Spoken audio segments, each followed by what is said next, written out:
Ons skriflesing vanoggend is Johannes 1 vanaf vers 4 tot 13. So 'n kort reeksie oor Johannes 1. Volgende Sondag sal ons dan van vers 14 aanlees. Dit sluit by mekaar aan. Johannes 1 vers 4 tot 13. Maar voordat ons saam lees, kom ons sluit net die oë en dan bid ons saam. Here Jesus, ons wil in hierdie oggend voor U kom stil word as die opgestane lewende Christus, die Seun van die lewende God. Ons kom aanbid U. Ja Here, as ons die woord oopmaak, dan staan ons net verbuisterd voor wie U is en wat U gedoen het en waar U vandaan kom. Dit is te veel vir ons verstand. Ons wil aan 'n aanbidding voor U kom neerval. Ja, drie-enige God, U is vir ons onpylbaar met ons verstand. Maar Here, wanneer U ons ontmoet, dan openbaar U lig vir ons wie U is en wie ons is. Ons wil in hierdie oggend vir U kom vra dat U deur U Gees U woord aan ons duidelik sal maak. En dat U ons sal vul met U Gees en ons harte sal rig en op Christus en sal vul met Christus. Praat met ons deur U woord, Here. Ons bid dit om Jesus ontwil. Amen.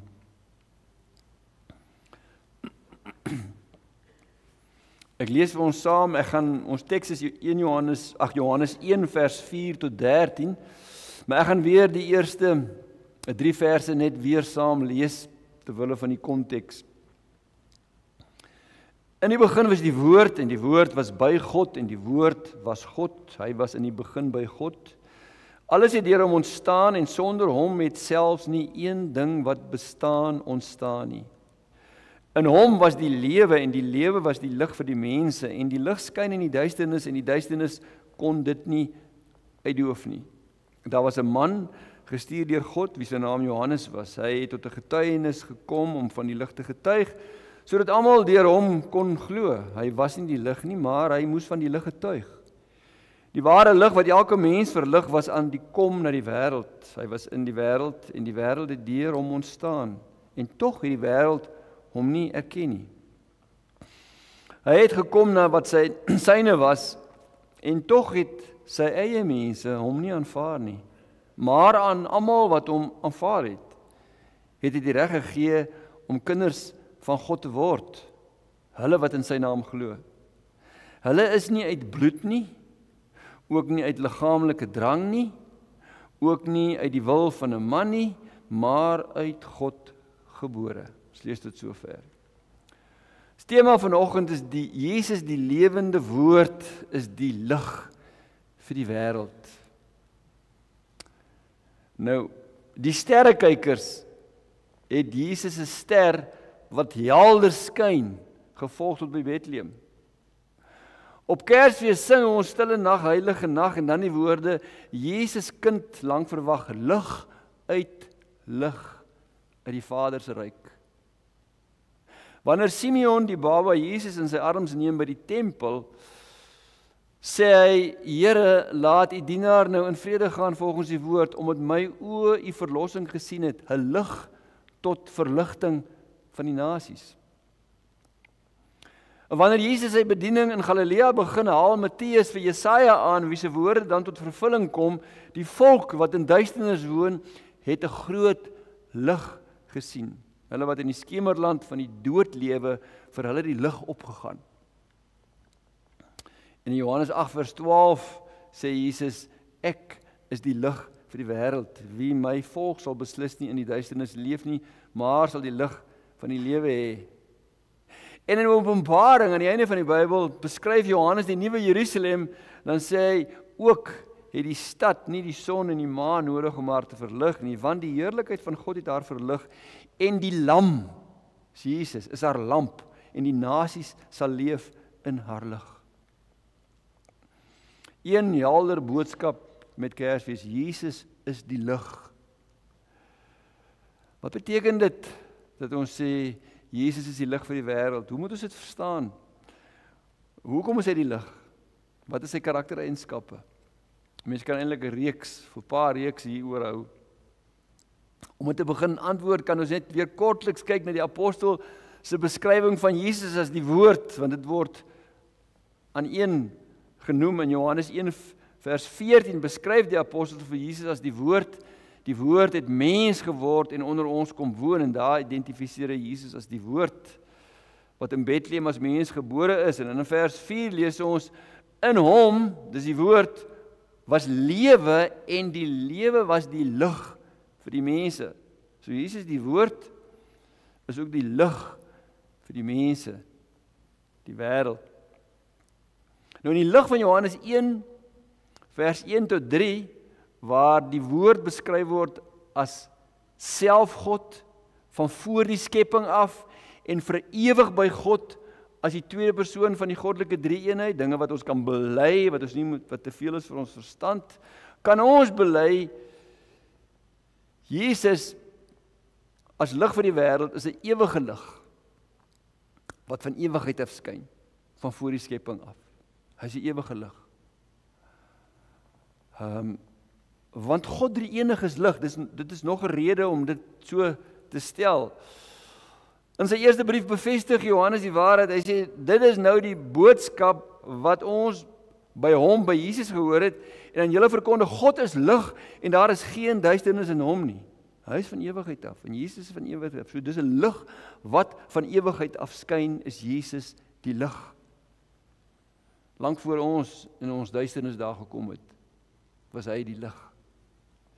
En as ons in gedagte hou dat die Vader deur die Seun alles geskep het, en ons gaan na Genesis, dan gaan die rol wat Jesus as ewige lig by die skepping gespeel het, eintlik ons verstand te bowe. Want wat lees ons in Genesis 1? In die begin het God die hemel en die aarde geskep, die aarde was heeltemal onbewoonbaar, en dan lees ons, dit was donker op die diep waters, maar die Gees van God het oor die waters gesweef, en toe het God gesê, laat daar lig wees, en daar was lig. In die begin was daar donkerte, toe het God deur Jesus die lig vir die wêreld, wat lewe en lig in hom het, lig geskep, deur net 'n woord te spreek, daar was lig. In Genesis het Jesus die ewige lig by die skepping van die hemel en die aarde lig geskep.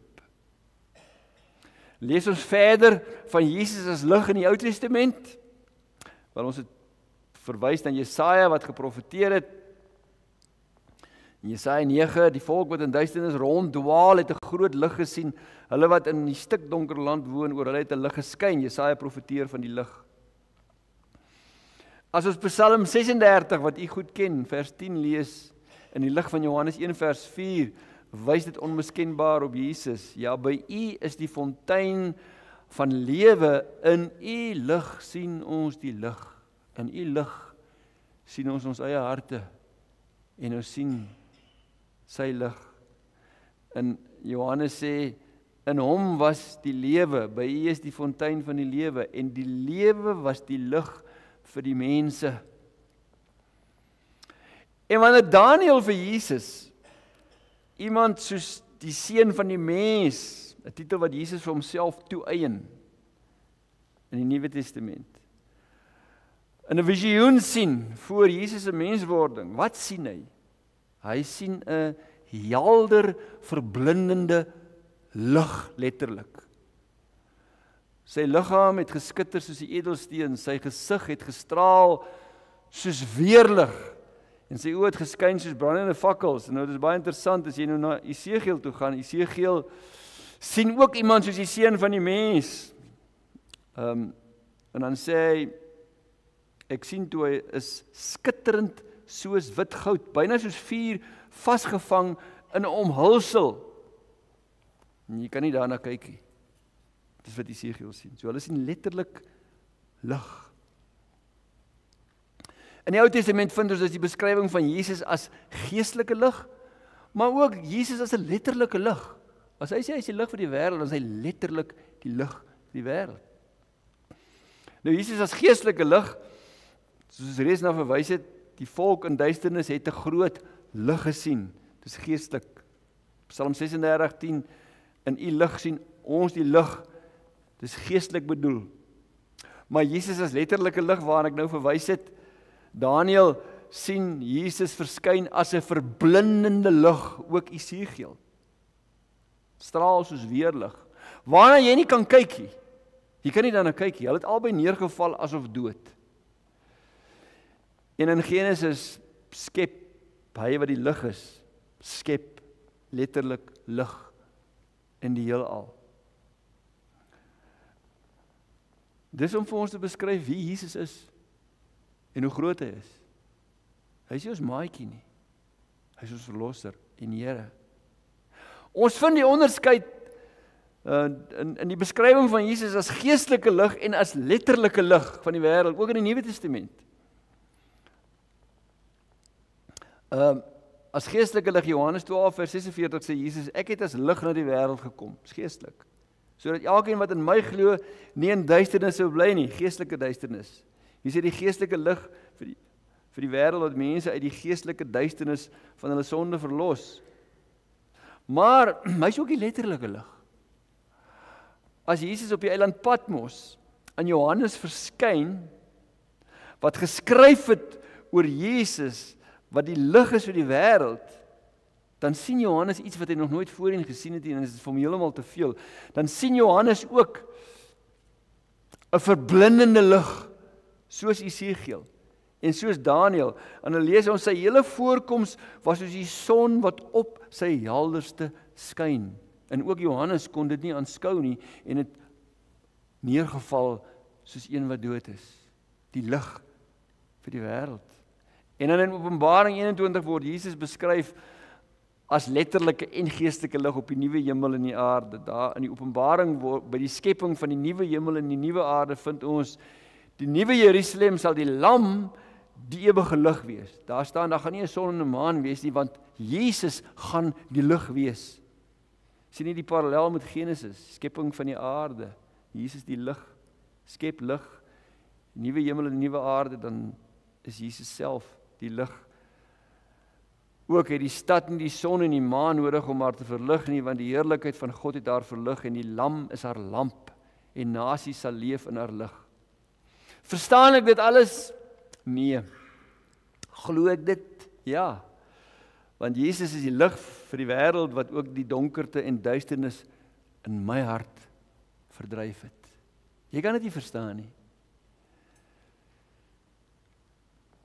As ons nou weer na Johannes 1 vers 4 kyk, dan gee Johannes as te ware 'n rede hoekom Jesus die lig is, wat die geestelike betekenis is. In hom was die lewe en die lewe was die lig vir die mense. Nou as tweede persoon van die goddelike drie-eenigheid het Jesus ewige onvernietigbare lewe in homself van alle ewigheid af. Hy het ewige onvernietigbare lewe in homself van alle ewigheid af.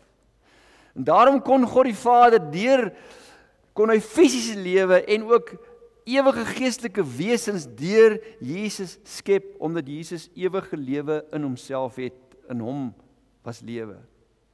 En God die Vader hou alles in stand, wat jy kan sien, deur Jesus wat die lewe in hom het. Kolossense 1, want deur Christus het God alles geskep en in hom wat die lewe in hom het, hou alles stand. Alles wat jy kan sien, en jy sien maar baie min, dit wat ons van die heelal kan sien is min. Ook die mense met hulle teleskope wat miljoene ligjare kyk, hulle sien min. Hulle sien nie alles nie. Hy hou dit alles in stand. Paulus se woorde aan die Atheners in Handelinge 17 bevestig dit en is op Jesus van toepassing. Dit is God wat aan almal lewe en asem, ja, alles gee, want deur hom leef ons, beweeg ons en bestaan ons. Soos jy loop en jy sien die natuur en jy sien alles, moet jy vir Jesus in dit sien. Hy is nie dit nie, hy hou dit in stand. Daar is 'n dwaalleer, die panentheïsme wat sê, dit wat jy daar sien is God, dit is nie God nie. Hy hou dit in stand, omdat hy God is. Die verbuisterende waarheid is nou dat die ewige, onvernietigbare lewe in Jesus, wat van ewigheid af in Jesus is, hom die lig vir die wêreld maak. Wat dit moet doen is, dit moet jou op jou knieë bring om hom te aanbid. Dis wat dit moet doen. Johannes bevestig hierdie waarheid oor en oor dat hy die lewe in homself het. Johannes 5 sê Jesus, want soos die Vader lewe in homself het, of skryf Johannes, want soos die Vader lewe in homself het, so het hy dit ook aan die Seun gegee om lewe in homself te hê. Dis ons groot probleem. Ons lewe raak op. En dit eindig. Jesus het van alle ewigheid af onvernietigbare lewe in homself. 1 Johannes 5 vers 11, en dit is die getuienis dat God die ewige lewe vir ons gegee het, en die lewe is in sy Seun. En wat getuig Jesus daaroor? Hieroor, ek is die lewe. En voor Jesus vir Lazarus uit die dood opgewek het, sê hy vir Martha, ek is die opstanding en die lewe. En nadat hy in Johannes op Patmos verskyn het, as die verblindende lig, dan vat hy aan hom, en hy help hom op, en hy sê vir hom, ek is die eerste en die laaste en die lewende, ek was dood, maar kyk, ek leef vir ewig en ewig. Om saam te vat, die verband tussen Jesus as woord, as lewe en as lig. Jesus, die woord, is die finale openbaring van God, dat Jesus ewige lewe in homself het, waardeur Jesus as lig jou kan verlos van geestelike duisternis en ewige dood. Ons probleem as predikers, ons het nie die woorde om oor te bring dit wat die Bybel sê nie. As ons regtig wil oorbring wat daar staan, en nie ons met ons eie storieetjies besig hou nie. Dis die moeilikheid. Dit bring ons by Jesus as die lig wat ons verlos van die duisternis, deur aan ons die ewige lewe te gee wat in hom is. En in vers 5 skryf Johannes en sê hy, en die lig skyn in die duisternis, en die duisternis kon dit nie uitdoof nie. Die lig skyn in die duisternis, en die duisternis kon dit nie uitdoof nie. En waar die duisternis vandaan kom, bly 'n raaisel, bly 'n misterie. Hoe dit begin het en hoe dit ontstaan het, weet ons nie, maar ons weet God is in beheer. En jy gaan dit nooit uitvind nie, al breek jy jou kop. Het jy al gesien, lig is altyd sterker as duisternis. Enige lig verdryf duisternis. Steek 'n vuurhoutjie aan in 'n donker nag, dan verdryf die duisternis sodat jy kan sien. 'n Vuurtjie kan jy tot 7-8 km ver sien. As dit pikdonker nag hier is en ek staan hier en ek steek hier 'n vuurhoutjie aan, sien jy dit onmiddellik. Lig verdryf altyd duisternis. En Jesus het met Kersfees as die lig na hierdie wêreld gekom, maar die duisternis kon nie sy lig uitdoof nie. Dit beteken die aarde is omhul met duisternis. En daar is 'n stryd tussen die magte van die duisternis en Jesus se koninkryk van lig. Die mag van die duisternis wys op die koninkryk van die Satan. En ons gee baie keer meer eer aan die Satan as wat hom toekom. Maar wat hy wel doen is, na die sondeval, regeer hy mense se lewens deur sonde. Satan en sy gevalle engele, demone, jy kan daar in Openbaring 12 gaan lees, 'n derde van die engele is saam met Satan uit die hemel uitgeskop, as ek nou dit so kan stel, omdat hulle in opstand gekom het teen God en hulle demone, bose geeste geword. En hulle wil mense verblind vir die waarheid oor God. En hulle so in die duisternis hou, om soveel moontlik as mense saam met hulle na die hel en die verderf te neem. Dis die Satan se uitsluitlike doel. En hy gaan dit openlik doen en hy gaan dit in geheim doen, en as hy jou kan verblind sonder dat jy hom sien, is hy op sy gelukkigste. Dis ook hy op sy gevaarlikste is. Paulus beskryf die Satan se ryk as owerhede, magte, wêreldheersers van hierdie duisternis, bose geeste in die hemelruim. Maar Paulus hou hom nie baie daarmee besig nie. Waarmee hou hy hom besig? Met die lig. Want jy gaan niks in die duisternis kan doen deur meer van die duisternis te wete te kom nie. Maar jy gaan iets in die duisternis kan doen deur meer van die lig te wete te kom. Dit is baie belangrik. Mense is vreeslik lief om in duisternis besig te hou. Moenie dit doen nie. Gaan jou niks help nie. Hou jou besig met die lig. Satan en sy duistere magte het telkens probeer om Jesus die lig te verlei, te vernietig en uit te doof. En Satan was slim. Dwars deur die Ou Testament het hy geweet daar's 'n bloedlyn waar Jesus gebore gaan kom. Gaan lees maar deur die Ou Testament, dan sien jy hoe het die Satan probeer om daai bloedlyn te vernietig. Hy het nie reg gekry nie. Ook toe Jesus gebore is, al die babatjies onder 2 jaar en jonger is doodgemaak. Satan het geweet. En Jesus het vele demone en onreine geeste uit mense gedryf. Maar dit was nie 'n stryd nie. Dit was eintlik nie 'n geveg nie. En die demone se reaksie was dieselfde wanneer hulle die lig ontmoet het, want hulle het geweet wie's die lig. In die sinagoge, net 2 voorbeelde, in die sinagoge in Kapernaum het 'n onreine gees in 'n man uitgeroep: "Los ons uit, Jesus van Nasaret, het U gekom om ons te vernietig?" Hulle weet wie hy is. U is die heilige van God. En wanneer die besetene van Gadara op Jesus afhardloop, hulle het hom met kettinge vasgebind, met klippe in sy hande, dan val hy neer op sy knieë. Dan sê hy: "Los my uit, Jesus, seun van die Allerhoogste God, moet my nie pynig nie." Hy het geweet wie is Jesus, hy het geweet hy's die lig. En hy het geweet, duisternis staan nie 'n kans teen die lig nie. Die demone het dit geweet. Die magte van die duisternis is gevaarliker wanneer hulle self as die lig voorhou. Paulus skryf daaroor. Wanneer die Satan doen hom voor as 'n engel van die lig, dan is hy op sy gevaarlikste. Hoor hoe beskryf Jesus die Joodse skrifgeleerdes wat hom wou doodmaak. Want wat is hulle anders as agente van die duiwel? Hy sê, julle is kinders van die duiwel.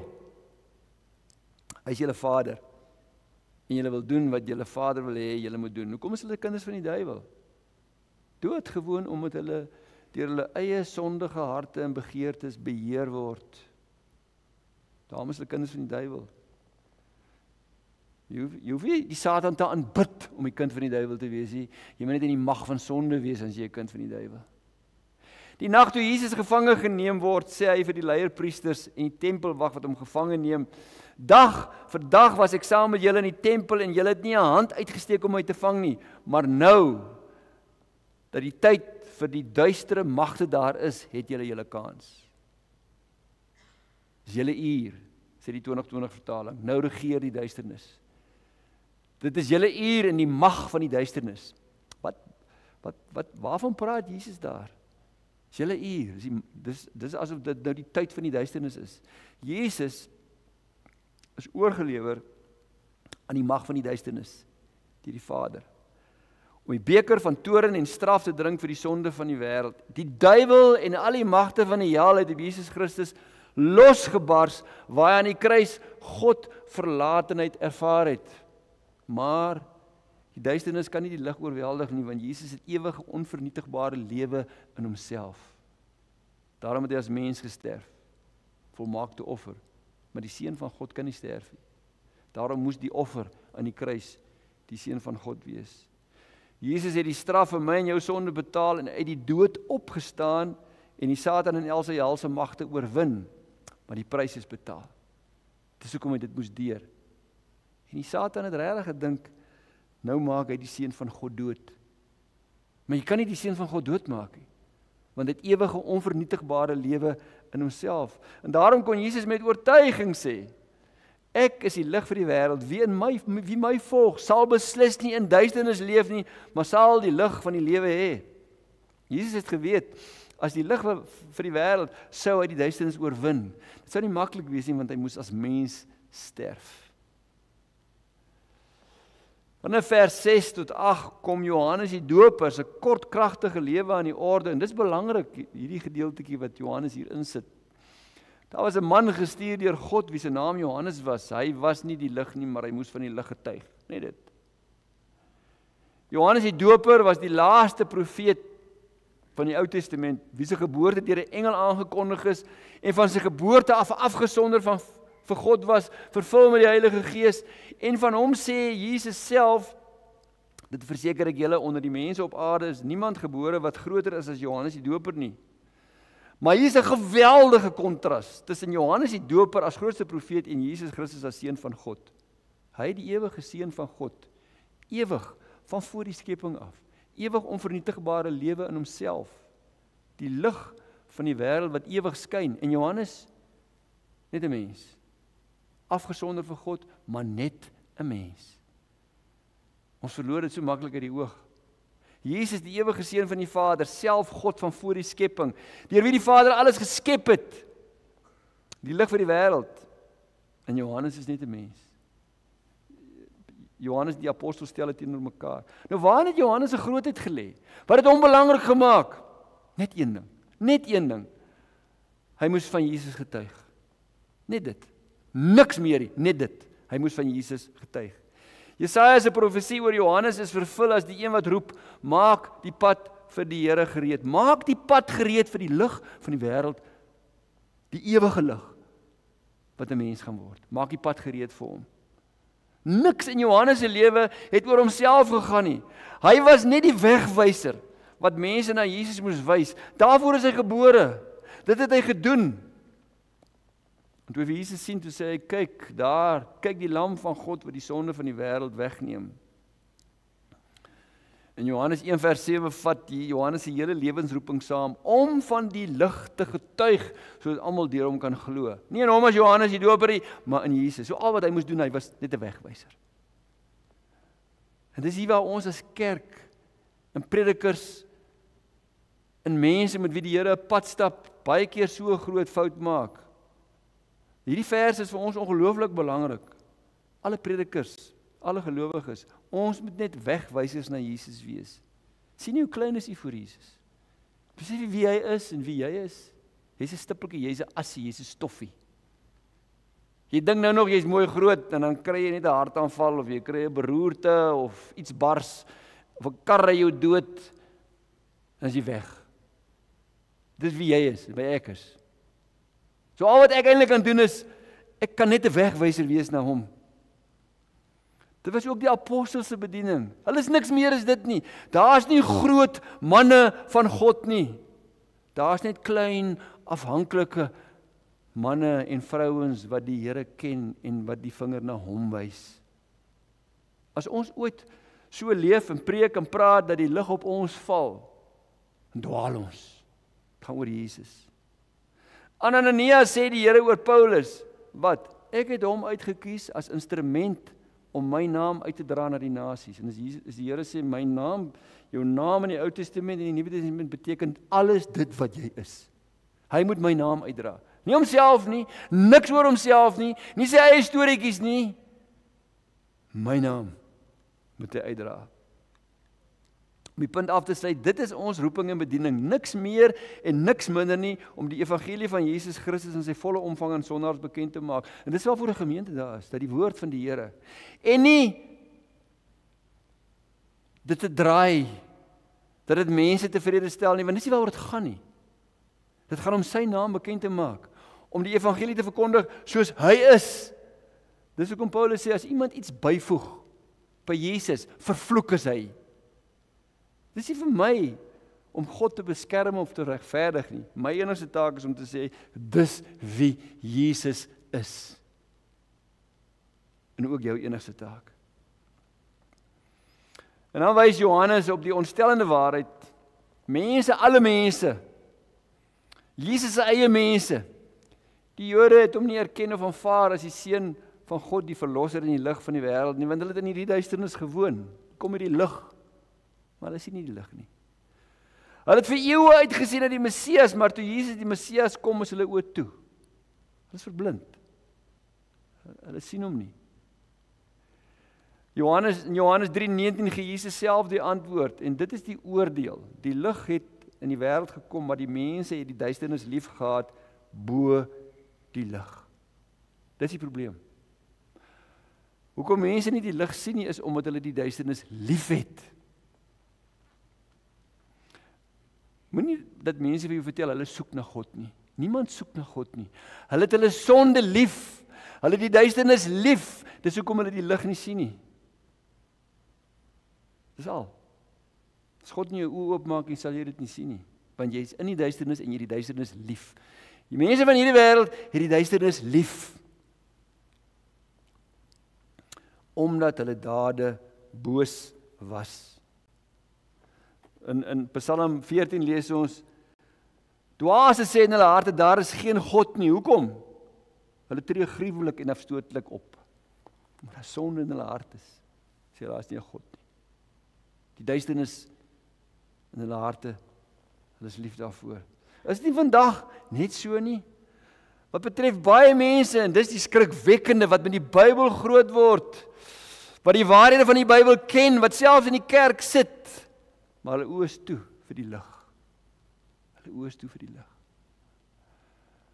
Want hulle wil nie Jesus se lig in hulle lewens toelaat nie. Dit moet ons net op ons knieë bring in afhanklikheid om hom te aanbid. En daarom moet ek nie geleenthede mis waar ek hom kan aanbid nie. Ons gaan so, as ek die Engelse woord kan casual. Ag, ek doen dit as ek lus is en ek doen dit as ek nie lus het nie. Jy kan nie so omgaan met Jesus nie. Jy aanbid hom met alles of jy los dit. Hy is nie net een van die ornamente in jou lewe wat jy kan rondskuif soos jy wil nie. As jy weet wie hy is, dan vereis hy absolute aanbidding van jou. Johannes 1 vers 10 is ook van toepassing op ons eeu. Hy was in die wêreld en die wêreld het deur hom ontstaan. Dis die skrikwekkende. Alles wat jy sien het deur hom ontstaan en tog het die wêreld hom nie erken nie. Ironies. Mense van die 21ste eeu weet meer van die heelal wat ons bewoon as enige vorige geslag. Wetenskaplikes is slim. En hulle begryp iets van die omvang en die kompleksiteit van die heelal. Net dit wat geobserveer en gemeet kan word. Die heelal is 93 miljard ligjare breed. Nou, miljard is 93.000 miljoen. So die heelal is 93.000 miljoen ligjare breed. Dis net wat hulle kan sien en kan meet, want dit is oneindig. So hulle sien eintlik maar 'n klein deeltjie. En hoe lank is 'n ligjaar? 'n Ligjaar is die afstand wat lig beweeg teen 300.000 km per sekonde. 300.000 km per sekonde beweeg lig. En die afstand wat lig teen 300.000 km per sekonde beweeg in 'n jaar, dit is 'n ligjaar, en die heelal wat ons net kan sien is 93.000 miljoen ligjare breed. En Jesus hou dit in stand. Kan jy sien hoe klein is jy en ek? En verder is daar die mikroskopiese ingewikkeldhede in elke molekuule en elke atoom. En omdat mense dit alles weet, en daar's baie mense wat dit sê hulle daar's nie God nie. Hulle kyk net dit alles, sê daar's nie God nie. Hoe dom kan 'n mens wees? Psalm 19 sê die uitspansel, die skepping maak God se eer bekend. Hulle kyk net die grootsheid, die omvang, die ingewikkeldheid van die skepping, en in plaas daarvan dat hulle aan aanbidding voor God laat neerval, bring die duisternis in hulle harte tot by die punt om te sê, ag, al hierdie dinge het net ontstaan uit niks uit. Kan jy besef wat se geloof het jy nodig om dit te glo? Want dis wat hulle glo. Hulle glo hierdie hele heelal, hierdie 93, dit wat ons kan sien, 93 miljard ligjare breed, dit het spontaan uit niks ontstaan, want die wetenskaplikes is slim, hulle het nou al agtergekom, as jy die heelal is 'n uitdeiende heelal, so jy kan dit terugvat na 'n nulpunt toe. Hulle besef dit het begin by niks. Nou sê hulle dit het spontaan uit niks ontstaan. Hulle glo dit. Jy het baie geloof nodig vir dit. In plaas daarvan dat hulle dit op hulle knieë laat val om God te aanbid, maar hoekom doen hulle dit nie? Die duisternis in hulle harte. Ons is lief vir ons sonde. Dis hoekom ons vlug van die lig. Johannes het dit 2000 jaar gelede verstaan, toe hy gesê, die wêreld het deur hom ontstaan, en tog het die wêreld hom nie erken nie. Miljoene mense gaan verjaar om verkeerde redes Kersfees vier, sonder om te besef dat die Jesuskind in die krib, die skepper van die heelal, in die lig vir die wêreld is. As jy nou weer lees van die lig van die wêreld, hoop ek vanoggend se preek help jy om die gedagtes te verruim oor wie hy regtig is. Hulle gaan Kersfees vier sonder om te besef dat die Jesuskind is die skepper van die heelal en die lig vir die wêreld, wat die magte van die duisternis op hom geneem het om jou te red en my te red. Hulle vier dit om verkeerde redes, omdat die antwoord eenvoudig is, omdat die mense die duisternis liefhet en hulle haat die lig. En daarom is dit maklik vir die duiwel. Kom jy agter, die duiwel speel ook 'n rol, maar hy is nou nie hierdie groot akteur in die hele ding nie. Omdat mense die duisternis van hulle eie harte liefhet, is dit maklik vir die God van hierdie wêreld om hulle te verblind. Hy het daar 'n voordeel. Ons is klaar in sonde en ons is in die duisternis en ons is lief vir dit. Nou is dit maklik om ons oë toe te hou. Soos Paulus tereg sê, hy sê, hulle is die ongelowiges wie se verstand deur die God van hierdie wêreld verblind is, sodat hulle die lig van die evangelie nie kan sien nie. Dis hoekom iemand in die kerk sal sit en hy hoor die woord van God en hy sê, ag, dit raak hom nie. Sy hart is koud teenoor dit. Omdat die duiwel sy oë toemaak terwyl hy in die kerk sit. Dis skrikwekkend. Maar die evangelie het altyd 'n maar. Dis hoekom dit die evangelie is. Daar's altyd hoop. Maak nie saak hoe lief jy die duisternis het en hoe erg die duiwel iemand se oë verblind het nie. God kan steeds iemand se oë oopmaak deur die werking van sy gees en deur die krag van die evangelie. Nie deur die wonderlike prediker nie, deur die krag van die evangelie. En daarom moet sondaars vasgevang in die duisternis die getuienis hoor. Daar moet ek getuig en op Jesus wys, want die Gees kan dit gebruik. Hy gebruik dit om mense se oë oop te maak, dat Jesus die lig vir die wêreld is. En dan in Johannes 1 vers 12 tot 13 verduidelik Johannes vir ons, wie is die sondaars wat wel oorgebring word uit die koninkryk van die duisternis na die ryk van God se lig. Hulle wat vir wie dit 'n begeerte is om die Here Jesus te aanbid. Hulle wat die woord van God nie kan uitlos nie, wat meer daarvan wil hê. Hulle wat 'n vergeet het om vir ander mense van die Here Jesus te vertel. Johannes beskryf hulle, hy sê hulle is nie meer verblind nie. Hy sê, maar aan almal wat hom aanvaar het hy die reg gegee om kinders van God te word, hulle wat in sy naam glo. En dis waarskynlik een van die versies in die Bybel wat die meeste misbruik word. Want om 'n kind van God te word is nie 'n gevolg van 'n eenvoudige resep of 'n gebed wat jy woordeliks volg nie. Bid net saam met my hierdie woordjies en dan is jy 'n kind van die Here nie.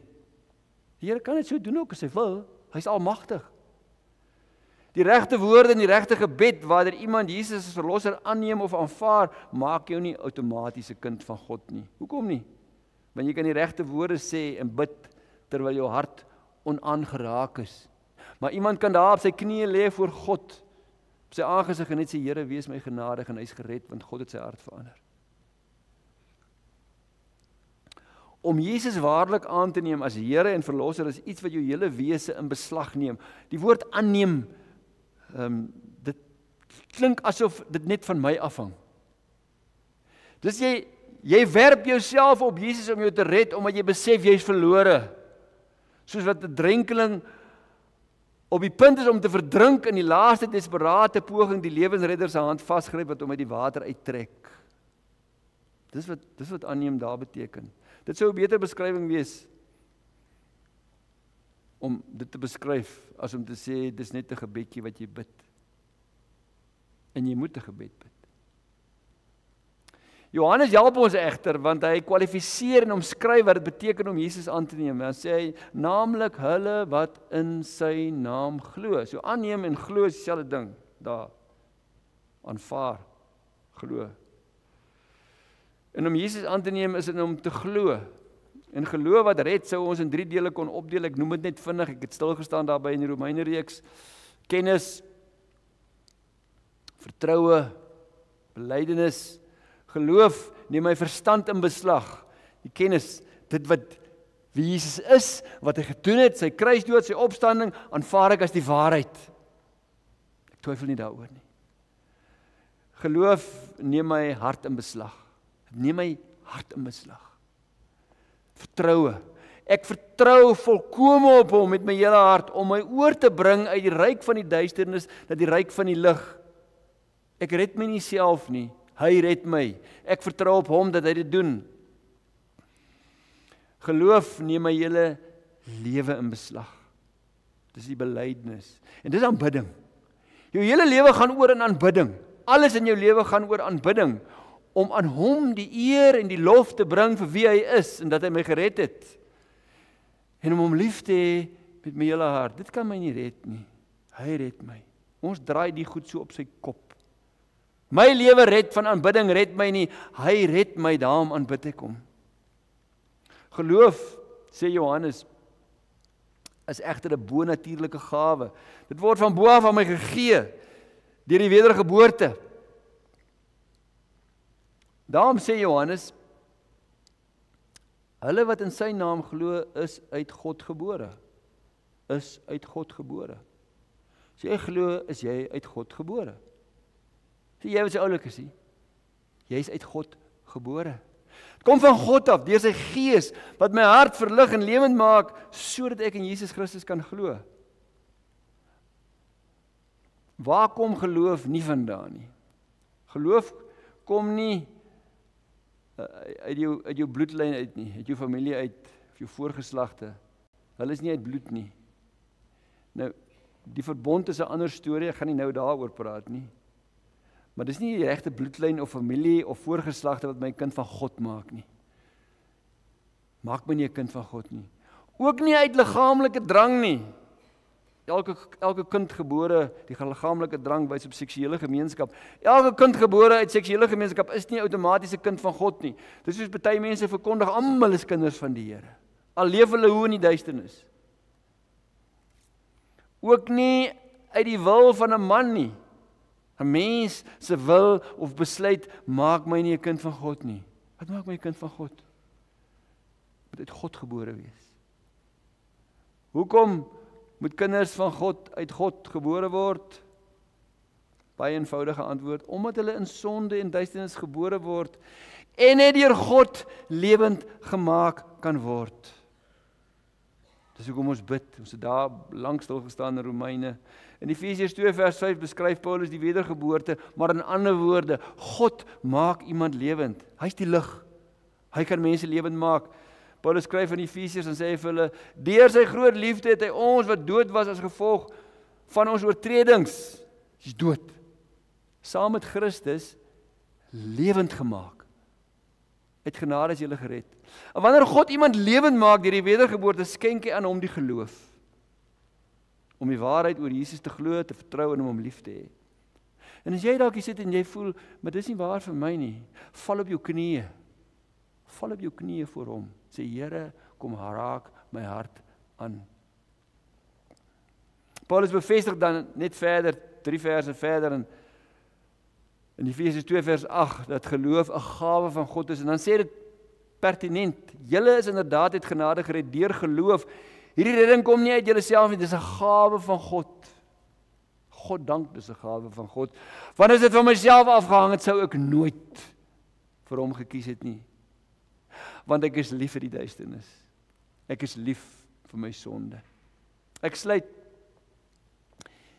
Hierdie Kersfees gaan daar vele mense wees wat Kersfees vier sonder dat die lig van die wêreld hulle harte verlig het. Die wonderlike van die evangelie is dat niemand so vasgevang is deur die duisternis en so verblind is deur die duiwel dat God nie hulle harte kan lewend maak nie. Jesus het in Johannes 6 vers, dink is 63 sê, ek maak lewend wie ek wil. Daarom kan ek bid. God kan mense lewend maak om hulle oor te bring uit die ryk van die duisternis uit die ryk van God se lig. Ons is van hom afhanklik. En daarom moet ons bid. En daarom moet ons bly getuig en wys op Jesus as die lig van die wêreld en bly bid, want God kan werk ver bo wat ons kan bid of dink. Jy die lig in jou het, bid en wys op hom. Aan die Kolossense skryf Paulus, God het ons uit die mag van die duisternis gered. Sien nie? God het ons uit die mag van die duisternis gered. En verplaas na die koninkryk van sy geliefde seun. God kan dit doen. Hy doen dit nog steeds. En hy doen dit vandag nog. En hy kan dit doen vir iemand wat jy ken, vir wie jy bid. Hy kan hom verplaas uit die mag van die duisternis na die koninkryk van sy geliefde seun. Kom ons bid saam. Here Jesus, ons buig voor U in hierdie môre as die lig vir die wêreld. En ons weet U het gekom om ons te red en vir ons die lig te gee en om ons uit genade te red en ons vry te maak van duisternis en Ons vry te maak van die bande van sonde, ons toe te vou met die geregtigheid wat U vir ons verdien het aan die kruis. Maar Here, ons weet U is die lig van ewigheid af, onvernietigbaar. U het onvernietigbare ewige lewe in U self. En die gedagte dat U gekom het om 'n mens te word ter wille van ons. Here, dit bring ons voor U in verootmoediging en in berou en met gebrokenheid en met dankbaarheid dat U ons genadig is.